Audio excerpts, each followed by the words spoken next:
Happy Wednesday, Year 6, another video with your next two sets of My Maths. We're going to be covering distance time graphs and also mean and mode. Distance time graphs we haven't really properly looked at before. And to be honest, mean and mode we haven't either. So a couple of new-ish things. We certainly have touched on them before. I hope you're all well, keeping safe halfway through another week. Shout outs to all those children who got 100% in both the tasks I set this week. Also, clearly there was some sort of glitch as well. A shout out to India for attempting one task on My Maths 24 times. That's definitely a world record there. So well done to you. I'm actually in school today, so it's going to be quite weird being in with only a few children and not with our usual routine. So distance time graphs then. Well, this is a distance time graph here, as you can see. Okay, and what it actually shows is a particle moving along a straight line. Okay, it shows how the distance of the particle that starts at a fixed point changes with time. So we can see that it starts here, and obviously this would also be 0 here. It's not travelled any distance at the moment, but as the particle moves along, it travels a distance from that starting point. And obviously distance can only be positive or 0. It's a bit like when we talked about volume and I said, can you have a negative height? Well, obviously not. You can't have a negative distance, a negative measurement with height, or it can't travel a negative distance, anything. It has to be positive or 0, 0 indicating that it hasn't travelled at all. So this is our distance time graph, okay? And time is always shown on the horizontal axes, the horizon, the x-axis. It's always time on the x-axis. So if you're looking at a distance time graph, you'll know it will be a distance time graph because distance will be y and time will be x. Now, the speed of the object we can see here, the particle travelling along is constant. And we know it's a constant speed because it is a straight line that increases as shown here. If it wasn't a constant speed, it would be like one of those graphs we saw at the beginning of the week that sort of looked a little bit like that. That showed an acceleration of speed. So because our line is straight like that, that shows it's travelling at the same speed, a constant speed. So in other words, the speed of the object is constant. As we just said, that means the same. And we can work out the speed of an object by dividing the distance it's travelled by the time. So if we divide the distance that the particle has travelled by the time, we work out its speed. And that is actually a bit of physics. That's an equation you will learn in maths and physics as you go through to secondary school. So let's just check this then. Well, here's a point that I'm going to take. The distance that it's travelled is 5 metres. Okay, and the time it's taken to travel 5 metres is just 1 second. So 5 divided by 1 is obviously 5 metres per second. And we write metres per second like that, ms to the minus 1. If it was kilometres per second, it would be km s to the minus 1 kilometres per second. That's the per bit, that's metres per second. But the minus 1 is always stuck on the end, not in the middle. Okay, and like I said to you on Monday's video, the gradient is the steepness of the curve. So if you have a bigger speed, the gradient will be greater. Okay, if you have a slower speed, the gradient will be shallower. So greater, shallower. Okay. Now, here we're going to have a distance time graph. Sarah sets off from home to walk to work. She walks 80 metres, so you can see that here, the distance, in 90 seconds. So there'll be a straight line. It doesn't, because it's a constant speed, so it's a straight line. She doesn't change how quickly she walks, and it will obviously go up to number 80 in 90 seconds. Then she stops to answer her mobile phone. So what would that look like on the graph? Well, she wouldn't be travelling anywhere, but the time would still be increasing. So although she's not moving, her time that she's out would still be increasing. So the graph would still go along, okay? And then what happens is after 30 seconds, she stops on the phone. She then walks back, but she walks back at twice her initial speed. So we're going to look at how this looks. Now, the time that she's out for then, if we add all of those up, is 165 seconds. We know that this 45 is there because that's how long she took to travel at the start, and it says she travels at twice her initial speed. So she's going twice as quick. It's only going to take her half the amount of time. So that's where that 45 has come from. Okay, so here we go. This is, she walks at 80 meters at a constant speed. We can see that line, the gradient is very steep. She's walking quite quickly, but she's walking at the same speed because it's just a simple straight line. Then if we add on this part here, this part is now showing that she stops to answer her mobile phone. And if we go from 90 to 120, that shows that she has stopped for 30 seconds, as it said in the question. And then we add on the final part where she walks home at twice the speed. And we can see that the gradient, the steepness, yes, it's going down now, but it is twice as much. So it only takes her 45 seconds. So her return speed is 80 meters. So if we take this point just there, okay, 80, and it takes her 45 seconds from that point there to that point there. So we remember we divide the speed, which was 80, by the time, which was 45, which gives you roughly 1.78 meters per second, which means she travelled around about going 3.5 meters per second, because it's twice as steep, the graph. Okay, so that's roughly what we can work out from that graph. And then labelling these 4 graphs with the letter of the most appropriate description. Well, Harry runs with a constant speed, so I'm looking for that straight line at first, but then he slows down before changing direction. Well, if we go back to this one, here was where she changed direction. This point, if I do it in red, that was where she changed direction. She goes back on herself. So if I go up like this, she's stopped there, and then we've got a change of direction coming back down. Okay, so we're looking for that and accelerating back to the original starting position. Well, okay, so Harry runs with a constant speed at first, then he slows down to a stop before changing direction. So which of those graphs looks like that? We need to see the slowing down, not just a straight stop. Well, that it would end up being there, not that one. Okay, because here is our constant speed, and then it slows down and changes direction.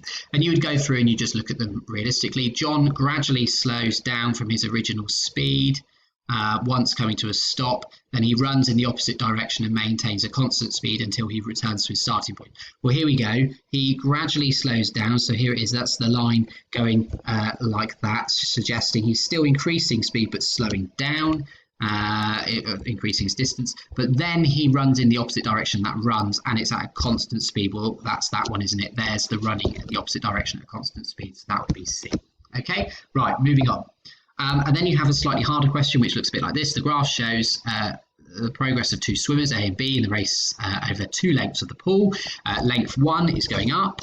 Then we get to the very top of the graph, that's where they turn, and that's length B coming back down. What was the distance covered in the race? Well, obviously, if they go up, we can clearly see that up is 50 meters. They then come back down, so it's another 50 meters, 2 lengths of the pool, so that would be 100 meters. So don't forget they're traveling up, which is 50, traveling back down, which is also 50 meters. Although it could take them different times to do both of those 50 meters, it would still be 50 and 50. Okay. Going to pick out who was ahead going into the turn. Well, if they were ahead going into the turn, they would have been there quicker. So clearly that's person A, because person B didn't reach the turn until a later time if we were to drop it down. Okay, compared to person A. Who was the quickest making the turn? Well, that's the person that's going to have the shortest stop. If we look at A, it's a lot longer, that stop there, the turn, than compared to B. So B was the quickest. What is the greatest distance between A and B during the race? We work that out from the difference in the 2 lines. And who won? Obviously it was B, because they got back to the start quicker. Okay, so that was really quickly me covering you through those, but hopefully it does make quite a bit of sense.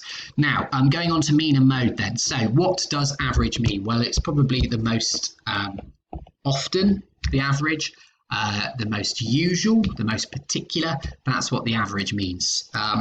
Now, just a couple of facts here. Did you know the average length of a giraffe's neck is 1.8 meters, and the average number of children per family is 2.4. Obviously, you can't have 0.4 of a child, but that's what it is to 1 decimal place. Now, there are 3 different types of average. There's actually 4, but we don't need to go into too much detail about all of them.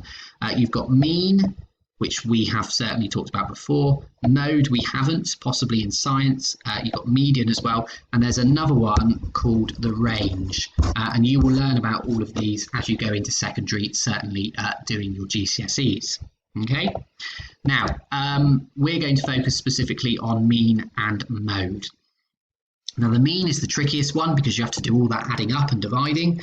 The median sounds a bit like middle, so it's that middle value. The mode sounds a bit like most, so it's the most common, and the range is the highest value you've got, take away the lowest value you've got. And each of those have a different purpose, and you would use them in different ways depending on what data you've got. Okay, but we don't need to worry too much about that now. So there are 20 sweets in a bag for each, 4 pupils each pick out a handful. This is what they pick. So obviously the bigger hand's going to pick out more sweets. So there are 20 sweets altogether, but they want to share them equally. Well, how many would they each get? Well, you would just simply share those 20 sweets into the 4 children, so they would get 5 each. So there would be another one there. There would be another one there and another one there coming from Tarek. Okay. So they would have 5 each. Nice and simple. We will definitely be okay with doing that. Now, 8 friends go bowling. Tickets cost £5 each. Here's the amount of money they each have in their pockets. 2 of them can't afford to go, but one of the friends says, don't be mean, let's share out. Can they afford to go? Well, you know, we would add all of those together and we would divide it by our 8 friends to see if as a group they've got enough, and then they can share that money out. Okay? Straightforward. Now, the mode, which is also sometimes called the modal average, is the most popular answer. So you need to put them in ascending order or descending order, and then you just work out which of the most you've got. Well, I've got how many 2s? I've got 2 2s, I've got 3 3s, 2 4s, 1 2 3 4 5s, and only 3 6s. So the mode would be 5, and the mean could be a different answer there. It would be close to 5, but it might be 4 or 4.2, for example, something like that. Okay, so the mode is really simple. Put them in ascending order, and I would actually, and then you just count how many you've got. Okay, now doing the same data, so we got to do with these birds' eggs in the nest. You can see that if you would calculate the mean, you would get 4, but if you calculate the mode, you would get 5. So you see how we got a different average depending on which one we've done, and this is what I said earlier about how you choose the average depending on the numbers you've got. And there's specific rules for those, but like I said, we don't need to worry too much about those. Okay, now Jeremy caught 8 fish in a contest. The mean weight of the fish was 4.375. He forgot to make his own recording for the weight of the last fish, but the 7 first ones were 4. There was 5, 6.7, 2.7, 3.7, 4.9 and 4.7. And this would be a greater depth style question because you need to work out the original weight. Well, hold on a second. If we've got 8 fish and we know the mean is something, if we call that x, that's the last fish, the one he didn't record, divided by 8 needs to give us 4.375. Well, how can we do the work out what x is? Well, you'd do the inverse, wouldn't you? X divided by 8 is 4.375, so I'm going to do 4.375 times it by 8. That will give me my combined weight, so 0, 4, 8, 7, so 56, 60, 0, 6, 8 times 3 is 24, add the 6 is 30, 0, 3. I like the fact it's giving me a nice number. 8 times 4 is 32. 8, 16, 24, 32, 3 for 4, 35. So their combined weights of all the fish was 35. Well, I can work out what these ones all add to, and then my final fish would be that little bit extra to get to 35. Okay. And finally, the modal golf score. Well, here we had, which was the most common? Well, 5 of them scored 2. Frequency means the number of people. So 5 of them scored 2, 6 of them scored 3, 4 of them scored 5, 5 of them scored 5. However, 8 of them scored 6. So frequency, 8 of them scored 6. So the modal score is definitely 6 because here we have 8 of them score, 5 of them 5, 5 of them 4, 6 of them 3, and 5 of them 2. So because we've got the biggest frequency of 8, that means the modal score is 6. Now I know I've whizzed through this, I'd watch this one back, but I think you will kind of understand it and should make sense of that. Just watch back what I've done, but I've worked out the combined kilograms, and then you need to work out what you add on from the 7 you've got to get to 35. Have an excellent rest of your week. Good luck with your My Maths, and I'll hopefully see you all soon.